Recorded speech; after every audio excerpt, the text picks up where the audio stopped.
Hello नमस्कार दोस्तों, कैसे हैं आप सभी। आई होप अच्छे होंगे और आशा करती हूँ कि सभी अपनी एक बेहतरीन तैयारी में लगे हुए होंगे। स्वागत है आप सभी का आपके अपने channel study blog with Shivendra पर।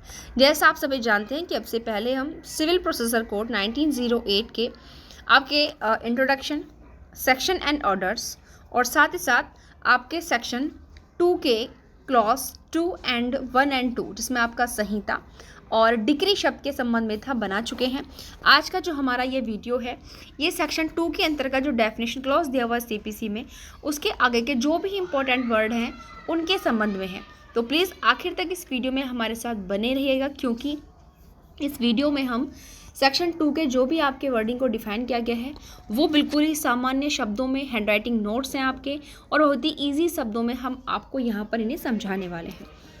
देखिए, सबसे पहले ये यहाँ पर 2-3 के अंतर्गत जो है 2-3 के अंतर्गत जो है डिक्रीदार यानी कि डिक्री होल्डर वर्ड को डिफाइन किया गया है। तो सबसे पहली बात ध्यान रखिएगा, ये आपका जो डिक्रीदार है, डिक्री होल्डर, ये आपका वैसे भी इम्पोर्टेंट है कि डिक्रीदार डिक्री होल्डर कौन होता है और साथ ही साथ कहाँ पर इसको डिफाइन किया गया है इसके लिए भी ये इंपॉर्टेंट है। तो 2-3 के अंदर डिक्रीदार डिक्री होल्डर को डिफाइन किया गया है। तो कौन डिक्री होल्डर माना जाएगा? देखिए, जिसके फेवर में डिक्री पारित की जाती है। किसी भी वाद या कार्यवाही में दो पक्षकार होते हैं, एक वादी होता है और एक प्रतिवादी होता है, ठीक है। तो ऐसी स्थिति में अब यहाँ पर जिसके फेवर में डिक्री पारित की गई, मतलब यहाँ पर ये नहीं कि वादी, भाई चाहे वो वादी हो चाहे प्रतिवादी हो, जिसके भी पक्ष में डिक्री कोर्ट ने पारित की है वो यहाँ पर डिक्रीदार होगा। और जिसके पक्ष में निष्पादन योग्य आदेश दिया है, यानी कि ऐसा ऑर्डर दिया है जिसको किसी पक्षकार के फेवर में एग्जीक्यूट कराया जा सकता है, तो वो यहाँ पर डिक्री होल्डर माना जाता है। नेक्स्ट है यहाँ पर जो वर्ड है वो है आपका 2-5 में विदेशी न्यायालय फॉरेन कोर्ट शब्द को डिफाइन किया गया है। देखिए, फॉरेन कोर्ट कौन सी कोर्ट मानी जाएगी? सबसे पहले तो इसका ये वाला भी इंपॉर्टेंट है पोर्शन, ध्यान रखिएगा। तो देखिए, विदेशी न्यायालय से मतलब उन न्यायालयों से है जो भारत के बाहर स्थित है। कहाँ स्थित है? भारत से बाहर स्थित है और केंद्र सरकार की अथॉरिटी से स्थापित नहीं किए गए हैं। कि मानो अगर वो भारत के जुडिक्शन से बाहर ही आ रहा है बट वो केंद्र सरकार द्वारा स्थापित है तो वो भारतीय न्यायालय के अंतर्गत काउंट होगा। मेनली आप लोग सोच रहे होंगे कि भाई ऐसा कैसे हो सकता है।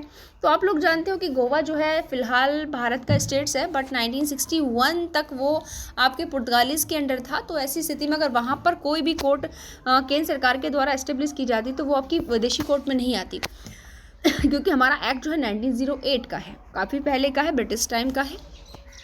तो यहाँ पर के कहने का मतलब है कि वो एक पहली बात तो भारत से बाहर स्थित है, दूसरा केंद्र सरकार के प्राधिकार से स्थापित भी नहीं की गई है, और तीसरा ना ही उसको चालू रखा गया है। यानी कि ना तो केंद्र सरकार की अथॉरिटी से उसको स्थापित किया गया है और ना ही उसको उनके अथॉरिटी से चालू रखा गया है। तो ये 3 कंडीशन दी हुई है। अगर ऐसी स्थिति है तो वो कोर्ट जो है विदेशी कोर्ट मानी जाएगी। नेक्स्ट हमारा पॉइंट आता है 2-6, ये बात करता है विदेशी निर्णय फॉरेन जजमेंट। तो 2-5 में विदेशी न्यायालय शब्द को डिफाइन किया गया है और 2-6 में विदेशी निर्णय फॉरेन जजमेंट शब्द को डिफाइन किया गया है। देखिए, फॉरेन जजमेंट क्या होता है? विदेशी न्यायालय जो होगा, अभी जो आप ऊपर पढ़ चुके हो वो वाले न्यायालय विदेशी होंगे, और विदेशी न्यायालय के द्वारा जो जजमेंट दिया जाएगा भाई वो क्या होगा? वो आपका फॉरेन जजमेंट होगा, विदेशी निर्णय होगा। नेक्स्ट है 2-7 प्लेडर। तो इसका आपको केवल इतना ही रखना कि 2-7 प्लेडर को डिफाइन किया गया है। 2-8 में आपका न्यायाधीश शब्द को डिफाइन किया गया है। न्यायाधीश कौन है यहाँ पर? देखिए, क्योंकि हम सीपीसी पढ़ रहे हैं तो सीपीसी में इनका मतलब न्यायाधीश से क्या है कि सिविल न्यायालय का जो पीठासीन अधिकारी होता है। किसका? सिविल न्यायालय का। सिविल न्यायालय का जो पीठासीन अधिकारी है वो आपका कौन है?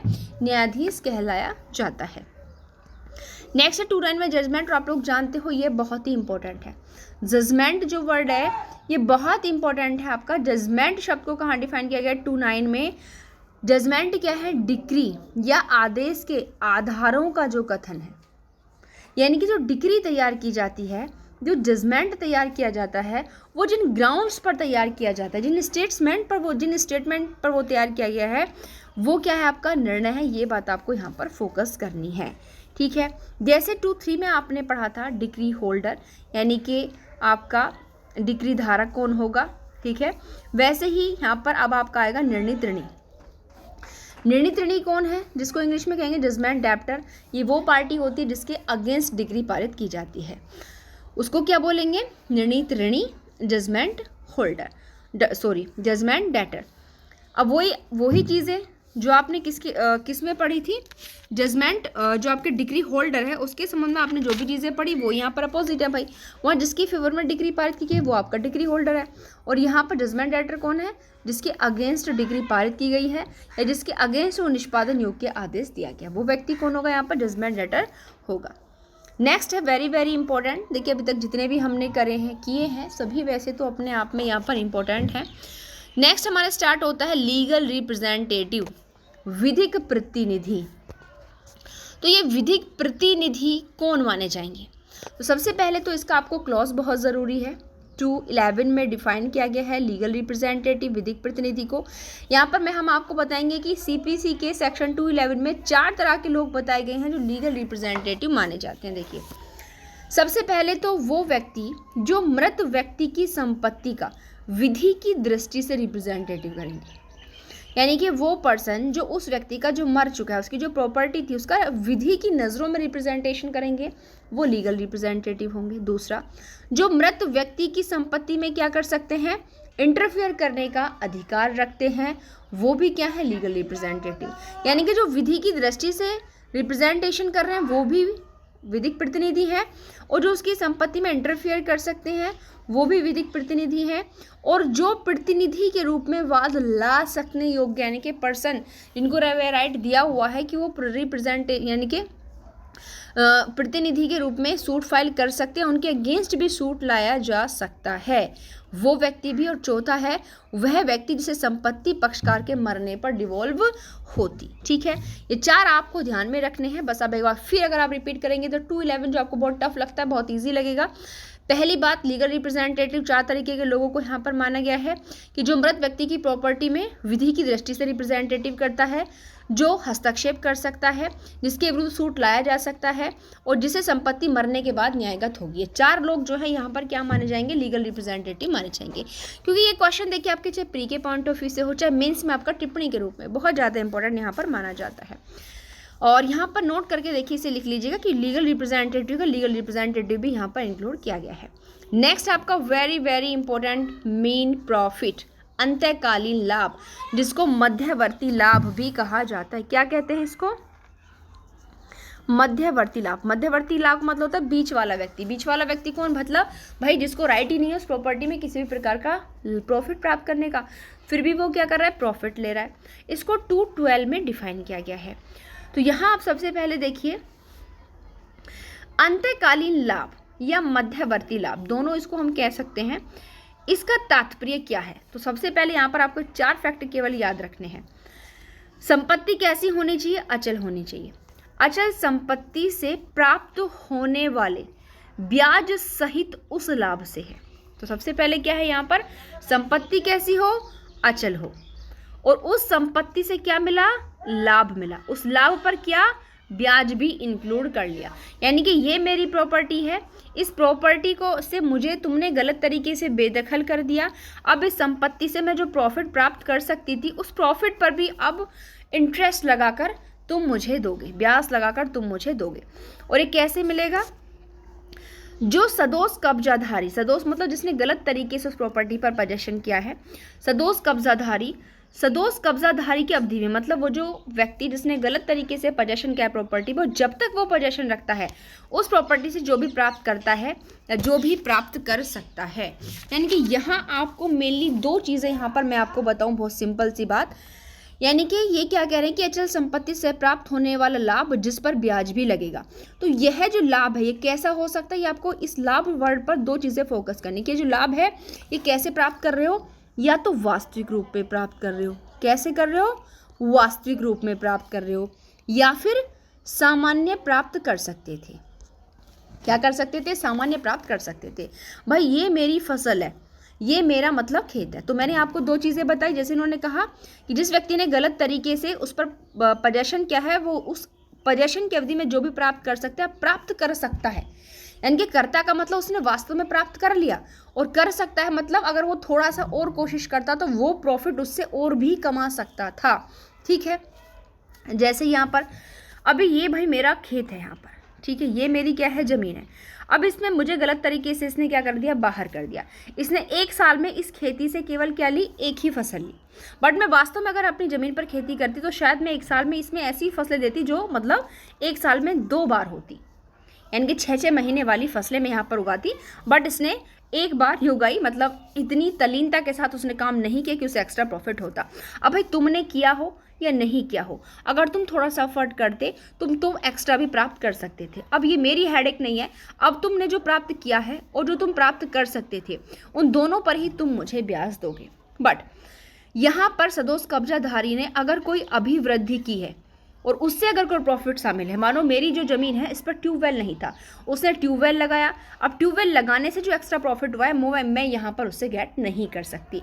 यानी कि अगर उसने कोई ऐसा काम किया है, ऐसी कोई अभिवृद्धि की और उस अभिवृद्धि के कारण उसे प्रॉफिट हुआ है, तो वहाँ पर क्या नहीं कर सकते, हम उसे नहीं ले सकते हैं। ठीक है, तो आई होप ये चीज़ें आप यहाँ पर समझ गए होंगे, मैथ्स ने प्रॉफिट अच्छे से। नेक्स्ट आता है हमारा 213, जिसमें डिफाइन किया गया है किसको, मूवेबल प्रॉपर्टी को। 213 इंपॉर्टेंट है, अचल संपत्ति। यहाँ सीपीसी के अंदर अचल संपत्ति से चल संपत्ति से मतलब केवल क्या है, उगती फसलें, ग्रोविंग क्रॉप्स। जैसा अगर आप लोगों ने टीपीए पढ़ा होगा तो आप लोगों ने देखा होगा कि टीपीए में भी जो है वहाँ पर अचल संपत्ति को डिफाइन किया गया, वहाँ पर चल को नहीं किया गया, वहाँ पर अचल संपत्ति को डिफाइन किया गया है। तो अगर इस तरीके का जो क्वेश्चन है हमें मेंस के पॉइंट ऑफ व्यू से आ सकता है तो हम अदर एक्ट का भी हवाला वहाँ पर दे सकते हैं। तो यहाँ पर देखिए सीपीसी में सेक्शन 213 के अंदर चल संपत्ति को डिफाइन किया गया है और इन्होंने बस एक ही काम करके यहाँ पर छोड़ दिया है कि उगती फसलें, ग्रोविंग क्रॉप्स जो है वो आपकी चल संपत्ति के अंतर्गत शामिल होगी। 214 में जो है आपका ऑर्डर, आदेश को डिफाइन किया गया है। और आप जानते हैं कि आदेश शब्द, निर्णय शब्द, ये सारी चीज़ें जो है बहुत इंपॉर्टेंट है यहाँ पर, डिक्री, आदेश, निर्णय। तो ये क्या कहना चाहते कि ऑर्डर क्या है। देखो निर्णय तो उन्होंने मान लिया कि जो डिक्री है और जो आदेश है उसके आधारों का जो कथन है, जिस आधार पर आपने वो डिक्री और आदेश दिया है, उन कथनों का आधार जो जजमेंट, और जजमेंट के आधार पर ही आपने दोनों चीज़ें निकाली हैं। बट यहाँ पर ऑर्डर को क्या कहना चाहते हैं, ऑर्डर क्या है। सबसे पहले तो किसने दिया है, सिविल कोर्ट ने, क्योंकि हम सीपीसी पढ़ रहे हैं भाई, इसका नेचर सिविल मामलों से संबंधित है। तो कहते हैं कि सिविल कोर्ट के जो विनिश्चय है, जो डिसीजन है, उसका फॉर्मल एक्सप्रेशन, सिविल न्यायालय के विनिश्चय की प्रारूपिक अभिव्यक्ति, लेकिन वो डिक्री नहीं है। क्योंकि हमने पहले क्या पढ़ा था 2.2 के अंदर कि जो न्याय निर्णय होता है, यानी कि एडजुडिकेशन का फॉर्मल एक्सप्रेशन, यानी कि न्यायिक निर्णय का प्रारूपिक अभिव्यक्ति जो है वो डिक्री है। बट यहाँ पर क्या कह रहे हैं, यहाँ पर डिसीजन है, एडजुडिकेशन नहीं है। जो विनिश्चय है, जो डिसीजन है, उसकी प्रारूपिक अभिव्यक्ति, बट वो डिक्री की कैटेगरी में नहीं आएगी। ये दोनों फैक्ट ही इंपॉर्टेंट है, सेक्शन भी और नीचे वाला भी। फिर आगे कुछ और एक्स्ट्रा चीज़ें हैं यहाँ पर देखिए, जैसे कि बट यहाँ ये अंदर से इम्पोर्टेंट नहीं है, इनका केवल आप इतना याद कर ले कि कौन सा किस क्लॉज में डिफाइन किया गया है। जैसे 215 के अंदर प्लीडर शब्द को किया गया है, 216 के अंदर जो है प्रेस्क्राइब शब्द बताया गया है, 217 में आपके पब्लिक ऑफिसर, लोक अधिकारी दिए हुए, बट इन्हें आप यहाँ से डिटेल से जाकर डायरेक्ट में रीड कर लीजिएगा। 218 के अंदर जो है देखिए रूल को डिफाइन किया गया। रूल शब्द, रूल के अंतर्गत क्या शामिल होंगे, देखिए जो आपके फर्स्ट शेड्यूल में अंतर्विष्ट है। फर्स्ट शेड्यूल में क्या है, आपके 51 ऑर्डर्स हैं, और 51 ऑर्डर्स के अंदर जो रूल्स आते हैं वो, और साथ ही साथ सेक्शन 122 और या 125 के अंदर जो हाईकोर्ट द्वारा निर्मित किए जाते हैं, उन नियमों से इनका यहाँ पर मतलब है। नेक्स्ट आता है यहाँ पर 219, जो बात करता है निगम अंश की। तो निगम अंश के अंतर्गत ये किन किन चीज़ों को शामिल मान रहे, देखिए जो स्टॉक होते हैं, यानी कि जो आपकी शेयर मार्केट्स वगैरह में जो आप चीज़ें अपने शेयर्स अंश स्टॉक करते हैं। डिबेंचर स्टॉक, डिबेंचर देखिए एक समझौता होता है, अगर आप किसी से ऋण लेते हैं तो एक समझौता तैयार करते हैं उस चीज़ को लेकर, वो डिबेंचर कहलाया जाता है। डिबेंचर या बंद पत्र, तीनों जो है आपके निगम अंश की कैटेगरी में शामिल होते हैं। नेक्स्ट है 220, साइन यानी कि हस्ताक्षरित। हस्ताक्षरित के अंतर्गत ये क्या चीज़ें मान रहे हैं कि स्टाम्पित आता है, यानी कि यहाँ हस्ताक्षरित का मतलब है जो चीज़ें स्टाम्पित है वो हस्ताक्षरित हैं, निर्णय या डिक्री की दशा के सिवाय, यानी कि निर्णय और डिक्री के को यहाँ पर इंक्लूड जो है नहीं किया गया है। तो आप यहाँ पर समझ रहे होंगे कि सीपीसी के सेक्शन 2 के अंदर यहाँ पर जो है 20 वर्डों को डिफाइन किया गया है, जिसको हमने बड़े ही आराम से आप लोगों को यहाँ पर समझाया है, और साथ साथ सामान्य वर्डों में और आपके हैंड रिटन नोट्स के साथ। यदि आप चाहते हैं कि सेक्शन 3 से हमारा जो न्यू सेक्शन स्टार्ट होगा उसको भी आपको इसी तरीके से हैंड रिटन नोट्स के साथ सिंपल शब्दों में विद केस लॉज, आपके ऐसा ही नहीं कि प्री के पॉइंट ऑफ व्यू से हम यहाँ पर बताएंगे, बल्कि आगे आने वाले वो सेक्शंस, क्योंकि देखिए वो कहते हैं कि हमें स्मार्ट स्टडी करनी चाहिए, हार्ड स्टडी नहीं करनी चाहिए समय के अकॉर्डिंग, क्योंकि अगर आपके पास समय है तो आप अच्छी चीज़ें डीपली से पढ़ सकते हैं। बट ये कि अब हर सेक्शन, जो सेक्शन जिस तरीके से आपको आने योग्य है, अगर मानो वो सेक्शन ऐसा है जो आपको प्री के पॉइंट ऑफ व्यू से इंपॉर्टेंट है तो आप उसे उतना ही पढ़ लो। जैसे कि अभी हम पढ़ेंगे सेक्शन 3, 4, 5, ये किसके पेपर से इंपॉर्टेंट है, प्री के पॉइंट ऑफ व्यू से, मेंस में नहीं आते हैं। बट अभी आपका जैसे नेक्स्ट सेक्शन शुरू होगा, 9 है, 10 है, 11 है, वो सारा पोर्शन आपके मेंस के पॉइंट ऑफ व्यू से इंपॉर्टेंट है। तो यहाँ पर आपका जो सेक्शन जिस पर्पज से इंपॉर्टेंट होता है उस सेक्शन के आपको उसी तरीके से यहाँ पर नोट्स मिलेंगे, साथ ही साथ इंपॉर्टेंट केस लॉज भी मिलेंगे। और यदि आप चाहते कि ये चीज़ें आपको YouTube पर इस तरीके से मिल जाएं और बिल्कुल प्रॉपरली सारी क्लासेस CPC की, क्योंकि अब हम आपको डेली CPC की क्लासेस देंगे, तो उसके लिए आपको हमारे इस वीडियो का लिंक जो है तभी मिलेगा जब आप हमारे चैनल को सब्सक्राइब कर लें, क्योंकि सब्सक्राइब करने के बाद ही आप पर नोटिफिकेशन पहुंचेगा, तो और तभी आप हमारी वीडियोस को देख पाएंगे।